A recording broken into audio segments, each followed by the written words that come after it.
Hi guys, my name is Akshay and I am a manifestation coach. All my contact info is in the description. Today I am doing a highly requested topic. I am doing a video on free will and we are going to answer questions like, do other people have free will in your reality? This is going to be a detailed video. Free will is a Neville Goddard concept. Okay, so we are gonna take some examples from Neville's own life and we are gonna reverse engineer them. We are gonna break them down in order to understand the concept of free will. And I'm also going to read a couple lines from Neville himself in his book Prayer, the Art of Believing. Okay. And in this little paragraph, he talks specifically about how free will works. Okay, so first of all, let me take the classical Nevillian example of Barbados. So Neville Goddard was broke and he wanted to go from New York to Barbados. It was an expensive journey. He didn't have money for it. So his friend Abdullah told him to assume that he is already in Barbados. And in his mind, Neville walked the streets of Barbados. He smelled his mother's cooking. He saw the scenery of Barbados. He felt himself in Barbados. He contemplated the joy that would be his if he was already in Barbados. And so what happened was a few weeks later, his brother Victor Goddard, he sent him a ticket, a first class ticket to Barbados. And that is how Neville was able to travel to Barbados. The thing that we have to understand here was that Neville went to his end. He did not sit there. Neville went to his end, which was that he was already in Barbados. That is what he affirmed. That is what he visualized over and over and over until it happened. Neville persisted in the assumption that he was in Barbados until it hardened into fact. Neville did not sit there and affirm aggressively that my brother Victor has no fucking free will and he has to send me the ticket. Victor has no fucking free will. He has to send me the ticket. Neville just persisted in the end. He enjoyed visualizing that he was in Barbados. He cultivated the feeling within him that I am now already in Barbados. And Victor was moved to invite Neville over for Christmas and he paid for his ticket and also sent him some money to buy shoes and clothes and whatever.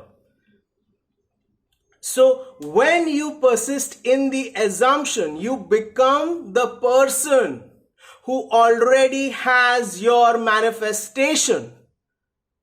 And that is when other people are compelled to move in ways that you and I cannot predict to give you exactly what you want. So if you are persisting in the assumption that you're already happily married to your specific person, then that person will be moved one way or the other to fall in love with you and get happily married to you. Let us take another example. Okay, and then after that I'm going to read from Neville's book, wherein he specifically talks about exactly how free will works. So Neville Goddard was drafted into the army in 1943. During World War II. Neville did not want to go to the war. He was 38 years old. He was already married. He was already married. He had a son. He did not want to go to the war. And so he filed an application to his commanding officer and requested honorable discharge. People do not grant soldiers honorable discharge during times of war, because then nobody will be left to fight the war. So his application was declined by the commanding officer. But Neville refused to accept that it was declined. In his mind, he visualized that it was approved. And for the next 8-9 days, he saw himself in his apartment over Washington Square in New York, walking from his living room into his kitchen, sleeping like next to his wife. That is what he visualized over and over and over. And so after about 8-9 days, whatever, the commanding officer, he had something, something went, something happened to him. He said, Neville, I don't like this. These are times of war and we should not be discharging people. But I'm going to grant your honorable discharge. And that is how Neville was able to go back home. He did not sit there affirming, the commanding officer has no fucking free will. The commanding officer has no fucking free will. I think that's just a little funny and weird. Okay, so I am telling you to go to your end and persist in the end. Persist in the end. Dwell in the end. Persist in the assumption that you already have what you want and others will be compelled to give it to you. Understand that you are becoming the person who already has their manifestation. And that is when it manifests for you. Okay? So, free will is not, in my opinion, about assuming responsibility for all 7.75 billion people in the world. You don't even know what you're gonna have for breakfast tomorrow morning or for dinner. You don't even know what clothes you wanna wear. So do not overburden yourself with the responsibility of 7.75 billion people in the world. Okay? Saying that nobody has fucking free will in my reality. Okay? You probably just want your parents to love you or your co-workers to be nice to you or your SP to love you. That is all you want to manifest. So you persist in that assumption that in general people are nice to me. My parents are very supportive. My SP loves and adores me. Those assumptions are probably enough for most of you. Okay. And now I'm going to tell you exactly how to do it. I have the boss himself here. I have Neville. I have a PDF of his book. Prayer, the Art of Believing. Okay, in his book, in chapter 4, the chapter 4 is called Controlled Reverie. Reverie. Controlled reverie. Reverie means like a dream. Controlled dreaming. That is what the chapter is called. He has a paragraph which says, represent the subject to yourself mentally as though he had already done which you desire him to do. So in this case, your subject is your specific person, okay, or your boss or your whatever, like any specific person from whom you want to extract a specific outcome. Represent that person to yourself mentally as though he had already done what you want him to do. So represent your SP to yourself mentally as though he is already happily married to you, that he is totally head over heels in love with you, he or she, whatever. Mentally speak to him and congratulate him on having done what you want him to do. Mentally speak to him, congratulate him, hey, we are happily married, celebration, or happy marriage anniversary, whatever. Mentally see him in the state that you want him to obtain. So mentally see your SP sending you gifts, showering you with love. Okay. Within the circle of its action, every word subjectively spoken awakens objectively what it affirms. So every word that is spoken subjectively means in the imaginative reality within you. Every word spoken in your imagination has to objectify, has to manifest in your outer reality. Now, the most important line in this book probably. Incredulity on part of the subject is no hindrance when you are in control of your reverie. One more time, incredulity on part of the subject is no hindrance when you are in control of your reverie. It means that incredulity, if your subject, that is if the SP is incredulous, he is unwilling or disinclined. Incredulity means unwillingness or disinclination. If your SP is unwilling, or there has been a history of that person not willing to do what you want that person to do, that is not a hindrance. That is not a problem when you are in control of your reverie, when you are in control of your imagination. So basically, he said in very unequivocal terms that your SP has no free will. Incredulity or unwillingness is not a hindrance, and they have to conform. Okay?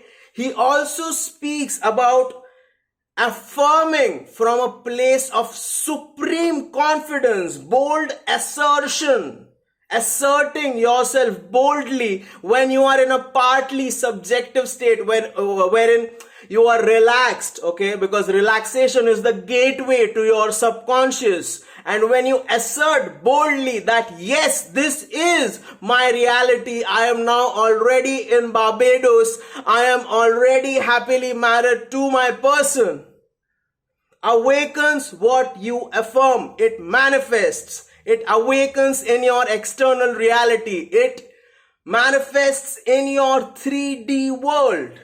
Self-confidence on your part and the thorough belief in the truth of your mental assertion are all that is needed to produce results. So, I hope that you understand. I quoted the boss himself. I quoted Neville himself. I hope that this little paragraph helped you to get more clarity on the concept of free will. It's not about assuming responsibility for everybody in the world and blaming yourself for creating the coronavirus. Okay? It's about going within you with respect to a specific manifestation, a particular manifestation, imagining the exact outcome that you want to manifest in your outer reality, and then having a lot of self-belief, conviction and confidence in what you imagined. Okay, so you sitting there and affirming my SP has no fucking free will, that just seems a little bit superfluous to me. Okay, you can do that, if it's fun for you, but I recommend don't worry too much about free will. Everyone is you pushed out. Just persist in your end result. Dwell in the end and you will manifest exactly what you want. So who is the person? Who is the person? What is the version of you that is already happily married to your person?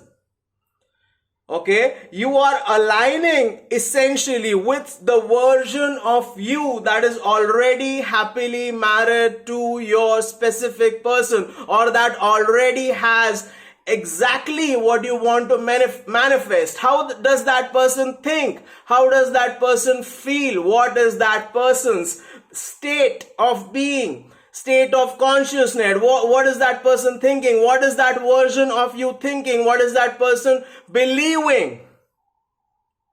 That is precisely the version of yourself that you are aligning with, and that is precisely when it will manifest in your external reality. That is just how free will works. When you persist in the assumption, people are compelled to give you exactly what you want. So do not try to change others. Change your conception of yourself.